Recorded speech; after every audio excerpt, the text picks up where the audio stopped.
সুদানের মুসলমানদের উপরে আরব আমিরাতের লেলিয়ে দেওয়া মিলিশিয়া বাহিনী যে মুসলমান ভাই বোনদেরকে নির্বিচারে হত্যা করছে,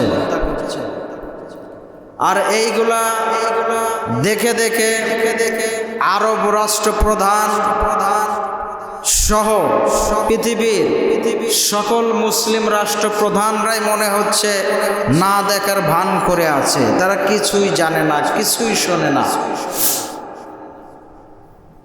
আসলে আমার কাছে যেটা মনে হয় সব কিছুর মূল হচ্ছে এই সমস্ত নেতাগুলা কোনো একটা অদৃশ্য বিধর্মী শক্তির কাছে তারা পরাজিত হয়ে রয়েছে। যে তারা যদি মুখ খোলে, তারা যদি এর বিরুদ্ধে অবস্থান করে, হয়তো তাদের ক্ষমতা থাকবে না। ঠিক কিনা বলেন? ঠিক কিনা বলেন? আমার কাছে যেটা মনে হয়, দক্ষিণ সুদানে মুসলমানদেরকে যেইভাবে নির্বিচারে হত্যা করছে মুসলমান বাহিনী, যে আসলে একজন মুসলমান আর একজন মুসলমানের মারতে পারে? কথা বলেন, কথা বলেন। আমার কাছে এটা মনে হয় না যে একজন মুসলমান আর একজন মুসলমানের মারতে পারে। একজন কাফের আর একজন মুসলমানের মারতে পারে, ঠিক কিনা? কিন্তু একজন মুসলমান সহজে একজন কাফেরের গায়েও হাত দেয় না।